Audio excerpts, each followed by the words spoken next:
I know what my rights are. I know what freedoms I'm allowed. I know what hate speech is. I know how to avoid hate speech. And I say things, they might be contentious. Other people might say you're not meant to say that, but they are allowed because we do supposedly have free speech. Except now, we don't. Because we think we have tolerance, but actually we have intolerant, totalitarian ideologies of technocratic social media companies censoring everyone. We weren't given these social media programs and everything so we could communicate with each other. We were given them so we could be restricted from communicating with each other. It's a control mechanism to control society. We won't get it back as it was, all freely, because they don't want us to have it. You know, we used to have free speech. We used to be able to say what we want. Now in these contentious times and these divided times, we're not allowed to. And it's somewhat understandable because, you know, people are so at odds, at war with each other, at each other's heads, at loggerheads, that they're going to fight no matter what. The average person can't just, you know, have a disagreement, can't just have a debate about something. They don't have to agree with all the views, but they could still talk to the person. They can't do that. They have to shout them down or go, "What? Why don't you agree with everything I do? I don't want to talk to you." So I made a post in Facebook, and it was basically, I respect women. I respect women's rights. I don't respect Muslim women, especially in the West. Because maybe I'm being unfair, actually, in the long run, when I think about it, on those Muslim women that are throwing away the veil, throwing away the burqa, burning the burqa, etc. in places all around the world. Women are actually rising up against the tide of Islam. And I respect that.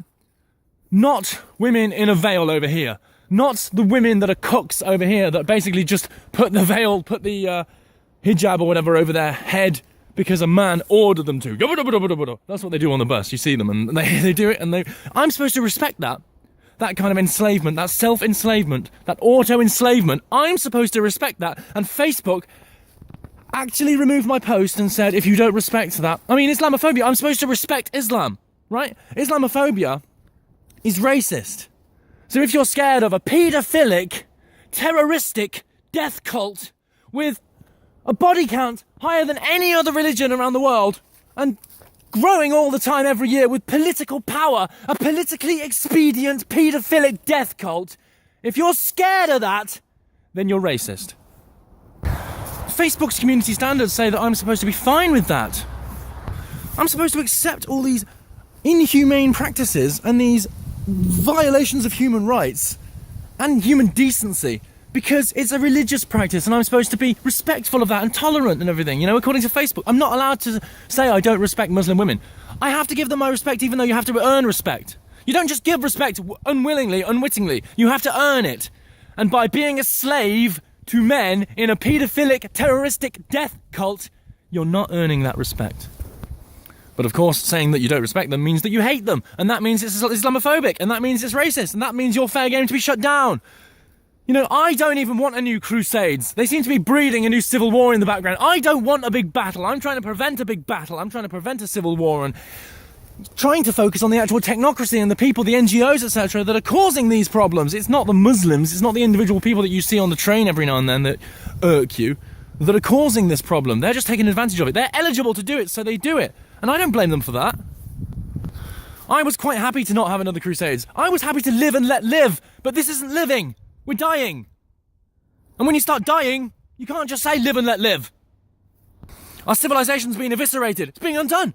Being completely revoked and undone and reversed by these new policies that have come in, whether it's common purpose, infiltrating the judiciary and the police, you know, and the police actually then capitulating to Islam, going to mosques, bowing down to Muhammad, doing the one-fingered ISIS salute. Why are police doing ISIS salutes with jihadis? Why are they releasing Anjom Chowdhury early? You know, a hardcore terrorist, and he's just allowed to be released. Of course, all the terrorists, all the murderers, all the paedophiles, all the Islamists, hardcore Islamists that know the Quran, they're not mistaken when they study these things. Oh yeah, the ones that study it the hardest of all, they're the most extreme and terrorist. That means they're the most wrong. Because obviously the ones in passing that just glance at the Quran, they're the ones that understand it fully, because it's peaceful, isn't it?